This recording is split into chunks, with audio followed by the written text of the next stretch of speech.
Hola, mi nombre es Miguel Ángel Hoyo Luis. Soy estudiante del Instituto Tecnológico de Minatitlán. Actualmente estoy cursando la carrera de Ingeniería Ambiental.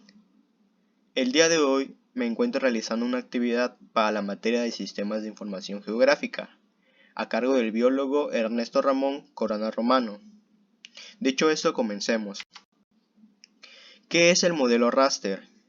El modelo raster es un método para el almacenamiento, el procesado y la visualización de datos geográficos. Este es el modelo de datos complementario para el modelo vectorial que estaremos viendo más adelante. Tiene como principal característica llevar a cabo una representación discreta del mundo real, empleando una malla de rejillas regulares que denominaremos celdillas o píxeles. Para cada celdilla se almacena un valor numérico que representa el valor de un determinado aspecto del mundo real en el interior de dicha celdilla. Como podemos observar en esta imagen, está llena de cuadritos. A estos cuadritos denominaremos celdillas. Aquí podemos ver un esquema de la malla raster y sus capacidades. Generalmente cada capa raster almacena en sus celdillas valores de un único aspecto del mundo real. Estos pueden ser el uso del suelo, la temperatura, una pendiente o la red hidrográfica. El valor numérico almacenado. Para el caso de las variables cualitativas, como por ejemplo el uso del suelo, se almacenaría en cada celdilla un código numérico que representa el tipo de uso existente en dicha celdilla. Como podemos observar en esta tabla, contamos con el código numérico y el tipo de usos, lo cual para el valor número 1 sería el olivar, para el 2 el matorral, para el 3 regadío, el 4 caducifolios y el 5 zonas urbanas. Y esta sería la equivalencia de códigos numéricos. El registro del interior de objetos.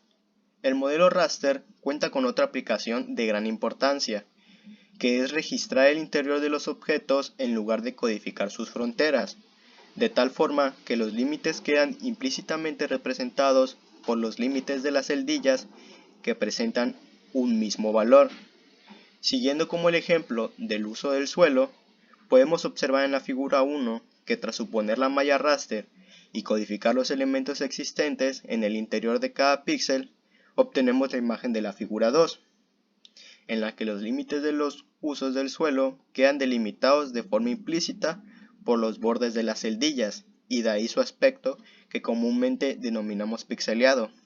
Y es que sí, como podemos observar en la figura 1, las líneas suelen estar arqueadas y tener forma, y en la figura 2 notamos que la barrera o los límites únicamente se contienen a cada cuadrito, entonces obtenemos una forma de pixeleada. Características de las celdillas raster. Tenemos las regulares. Las celdillas son regulares cuando todas son iguales, estableciendo una codificación discreta de las coordenadas. La celdilla es la unidad mínima en un archivo raster y por ello el tamaño de celda nos dará la precisión con que podremos definir los elementos geográficos. Los localizables. Estos son por su número de fila y columna. Cada celda puede ser identificada por su posición en la matriz del archivo raster, a partir de su número de fila y columna. También tenemos que contienen un valor numérico que pueden ser el identificador de la celda o el valor temático de la misma, ya sean elevaciones, temperatura, etc. De tal forma que la geometría y el componente de la temática se almacenan a la vez.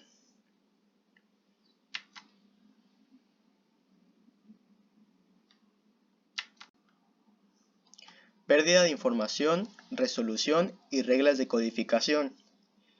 La codificación raster de la información supone una pérdida de la misma con respecto a la realidad, debido a que este modelo supone una simplificación del mundo real. Al no codificar la frontera de las entidades espaciales, únicamente podremos tener límites en los bordes de los píxeles, que era lo que mencionaba hace rato, lo que supone una pérdida en la precisión de la definición de estas entidades. Encontramos el hecho de que en cada una de las celdillas solamente podemos almacenar un valor de la variable, aunque en muchas de ellas coexistan zonas con diferentes valores. Generalmente se suele aplicar la regla de codificación del 50%, que asigna a un píxel el valor de aquella categoría que presente más del 50% de la superficie del píxel. Estructuras de datos. Generalmente, los sistemas de información geográfica raster almacenan la información de cada capa en mínimo dos ficheros, el fichero de valores y el fichero de documentación. Este último, en el que se señala la resolución del raster, son los números de filas y las columnas, etc. Aquí tenemos un pequeño esquema en el cual nos dice que los sistemas de información geográfica raster sirven para almacenar la información en cada capa en mínimo dos ficheros, como mencionábamos, los ficheros de valores y los ficheros de documentación, que son la resolución de raster y números de filas y columnas. El modelo vectorial. El modelo vectorial es una estructura de datos utilizada para almacenar datos geográficos. Los datos vectoriales constan de líneas o arcos, definidos por sus puntos de inicio y fin, y puntos donde se cruzan varios arcos, los nodos, la localización de los nodos y la estructura topológica se almacena de forma explícita. Un sistema de información geográfico vectorial se define por la representación vectorial de sus datos geográficos. De acuerdo a las peculiaridades de este modelo de datos, los objetos geográficos se representan explícitamente y, junto a sus características espaciales, se asocian sus valores temáticos. Normalmente, los sistemas vectoriales tienen dos componentes, uno que almacena los datos espaciales y otro los datos temáticos. A este se le denomina sistema de organización híbrido, por unir una base de datos relacional para los aspectos temáticos, con una base de datos topológica para los geográficos. Un elemento clave en este tipo de sistemas es el indicador de cada objeto. Este es único y diferente para cada objeto y permite la conexión entre ambas bases de datos. Representación vectorial de los datos. Los datos geográficos se representan en forma de coordenadas. Las unidades básicas de información geográfica en los datos vectoriales son los puntos, las líneas, o sea los arcos, y polígonos. Cada una de estas compone de uno o más pares de coordenadas. Por ejemplo, una línea es una colección de puntos interconectados y un polígono es un conjunto de líneas interconectadas. Ok, vamos a definir las coordenadas. Estos son los pares de números que expresan las distancias horizontales a lo largo de los ejes ortogonales, o tríos de números que miden distancias horizontales y verticales, o en dicho número a lo largo de n ejes que expresan una localización concreta en el espacio dimensional. Las coordenadas generalmente representan localizaciones de la superficie terrestre relativas a otras localizaciones. Ahora pasaremos al punto. Es la abstracción de un objeto de 0 dimensiones representado por un par de coordenadas x y y. Normalmente, un punto representa una entidad geográfica demasiado pequeña para ser representada como una línea o como una superficie. Por ejemplo, en la localización de un edificio en una escala de mapa pequeña o la localización de un área a la que una instalación da servicio en una escala de mapa mediana. Es decir, que es muy pequeña y que no llega a aparecer como tal en nuestra escala. La línea. La línea es el conjunto de pares de coordenadas ordenados que representan la forma de entidades geográficas demasiado finas para ser visualizadas como superficies a la escala dada, ya sean curvas de miel, ejes de calle o ríos, u otras entidades lineales sin área, como los límites administrativos. Una línea es sinónimo de arco. Ahora pasamos al arco. Es el término específico de arc-info que se utiliza como sinónimo de línea, es decir, estas van de la mano.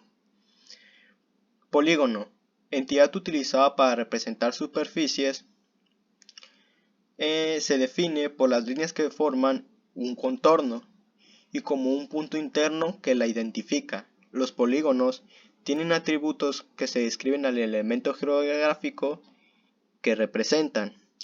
Aquí podemos ver una imagen de la representación vectorial y cómo se acoplan dichas unidades a estas. Modelos de datos vectoriales. Bueno, existen diferentes estructuras de datos vectoriales. Cada una de ellas tiene diferentes ventajas e inconvenientes. Bueno, la lista de coordenadas espagueti tiene como ventajas que es sencilla, que es fácil de operar, no almacena la topología y muchas operaciones redundantes que implican espacios de almacenamiento mayores. También son muy utilizadas en la cartografía automática. Ahora, el diccionario de vértices. No hay operaciones redundantes, pero tampoco almacena la topología, y esas serían sus ventajas e inconvenientes de estas dos. También contamos con los ficheros DIME. Estos son elaborados por la Oficina del Censo de los Estados Unidos. Los nodos, intersecciones de líneas, se identifican como códigos. Se asigna un código direccional de la forma from node, nodo origen, y to node, nodo final. Tanto las direcciones de las calles como las coordenadas, UTM, se definen de forma explícita para cada vínculo. Esas serían sus ventajas e inconvenientes del fichero DIME. Bueno, ahora tenemos las ventajas de los modelos raster y vectorial. Como primer ventaja del modelo raster, tenemos que tiene una estructura de datos muy simple. También tiene una facilidad para la representación de entidades espaciales continuas. Cuenta con una elevada capacidad para la superposición y combinación de capas. Tiene capacidad para realizar análisis geoestadísticos. También una capacidad de integrar datos de satélite. Y por último, una capacidad de incorporación de imágenes. Ahora pasamos a las ventajas del modelo vectorial. Tiene una elevada precisión, una gran facilidad de integración de software CAD vectoriales, tiene mapas de elevada calidad, capacidad para realizar análisis de redes, estructuras de datos topológica y ficheros de bajo tamaño. Ahora los inconvenientes. Los inconvenientes con el modelo raster sería la baja precisión, dependiendo del tamaño del píxel. También una dificultad de integración con CAD, entorno de trabajo diferente al software. Tiene mapas de menor calidad, incapacidad para realizar análisis de redes, estructuras de datos sin topología y ficheros de elevado tamaño. Ahora, los inconvenientes del modelo vectorial. Sus estructuras de datos son complejas. Tiene una dificultad para representar entidades espaciales continuas. Una menor capacidad para combinación de capas, especialmente aritméticas. Incapacidad para realizar análisis estadísticos espaciales. Tiene dificultad para integrar datos de satélite e incapacidad para el tratamiento de imágenes. Bueno, esto nos lleva a una pregunta: ¿el modelo raster o el vectorial? Para los modelos raster se necesita de una PC que tenga una gran capacidad de memoria virtual y de disco duro, pero las ventajas de usar este se presentan principalmente en que el espacio es definido de una manera más uniforme y muy visual, dando a entender que los sistemas raster tienen mayor poder analítico que el vectorial en el análisis del espacio. Este modelo es ideal para el estudio de fenómenos cambiantes en el espacio como las variables de los suelos, elevación del terreno y los índices de vegetación, precipitación, etc. Es un excelente medio para explicar modelos medioambientales como la erosión de los suelos, el manejo, la sostenibilidad del medio forestal. Es más fácil incorporarlo a los sistemas de información geográfico, o por sus siglas en inglés, GIS. En cuanto a los modelos vectoriales, son eficientes en el almacenamiento de mapas, ya que solo distinguen entre los límites de características y no la que existe en el interior de las mismas. Tiene un fácil manejo de base de datos y las óptimas posibilidades a la hora de crear mapas hacen que los sistemas de información geográfico que utilizan terminen siendo de mayor atractivo. Una vez dicho esto, se entiende que se pueden ocupar los dos, simplemente se escoge el que mejor se adapte a nuestras posibilidades o a la que necesitemos. Herramientas básicas que usan los sistemas de información geográfica. Número 1 son las funciones que almacenan y registran e introducen los datos. Almacenan. Esta categoría engloba operaciones que transforman el formato de los datos para asegurar su mejor uso, organizan su almacenamiento y verifican su uniformidad. En la mayoría de los GIS, la información se organiza en coberturas, capas o niveles, layers. Cada una de las coberturas suele agrupar datos y representación espacial de temas comunes. Estas coberturas se agrupan en archivos temáticos dentro de la memoria de la computadora. Los sistemas de información geográfico suelen tener un software que aceptan información espacial proveniente de tabletas digitalizadoras, instrumentos fotogramétricos, estaciones de toma de datos, ya sean estaciones climatológicas, GPS y escáneres.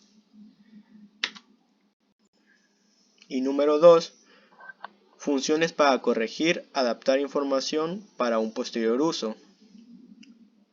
La información espacial alfanumérica está lista para ser utilizada, solo si es verificada y en su caso corregida con anterioridad. Para ello, los GIS incluyen programas para adaptar correctamente los datos. Estos incluyen funciones del tipo editar y corregir errores, capacidad para crear topología, transformar a una proyección geográfica común, transformar a un sistema de coordenadas en común, ajustar mapas, unir elementos vecinos, unificar líneas y suavizar contornos. Ahora, el programa Landsat. Antes de 1972, la idea de utilizar datos de satélite para la vigilancia terrestre, la cartografía o la exploración era un concepto visionario, hecho que da origen al programa Landsat, el cual se constituye en una serie de misiones de observación de la Tierra por satélite gestionadas conjuntamente por la NASA y el Servicio Geológico de Estados Unidos. El programa Landsat ha revolucionado la forma de ver y estudiar nuestro planeta. Esta serie de datos, que se inició en 1972, es la más larga de la historia y continúa registrando los cambios en la superficie terrestre desde el espacio. Landsat ha sido el único sistema de satélite diseñado y operado para observar repetidas veces la cubierta de la Tierra con una resolución moderada. En la actualidad, el programa se encuentra en su octava versión, denominada Landsat Date Continued Mission.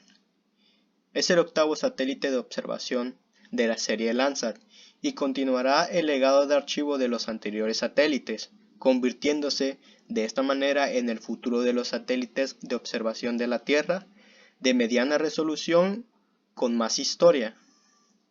Este programa amplía, mejora y avanza en el registro de imágenes multiespectrales, manteniendo la misma calidad de sus 7 predecesores. Tras el lanzamiento, el satélite LDC será rebautizado como Landsat 8. Este sistema está compuesto de 2 grandes segmentos: el observatorio, el cual consta de una plataforma con capacidad de carga de 2 sensores de observación terrestre. El primero de ellos, denominado Operational Land Imager, o en sus siglas OLI, y el sensor térmico infrarrojo Thermal Infrared Sensor. Estos dos recogerán los datos de forma conjunta para proporcionar imágenes coincidentes de la superficie terrestre, incluyendo las regiones costeras, el hielo polar, las islas y las zonas continentales. Y también consta del sistema terrestre, el cual proporciona la capacidad necesaria para la planificación y programación de las operaciones de LDCM y todas aquellas necesarias para administrar y distribuir los datos. La plataforma fue construida por la empresa Orbital Sciences Corporation en Gilbert, Arizona. Tiene una vida útil de 5 años, pero lleva suficiente combustible para 10 años de operaciones. La nave orbitará de norte a el sur durante el día, cruzando el Ecuador a las 10 am hora local, con una órbita aproximadamente de unas 438 millas, o es decir, 705 kilómetros, por encima de la Tierra.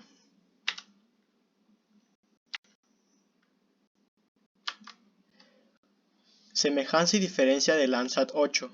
El satélite Landsat 8 incorpora 2 instrumentos de barrido, Operational Land Imager, OLI, y el sensor térmico infrarrojo, llamado Thermal Infrared Sensor.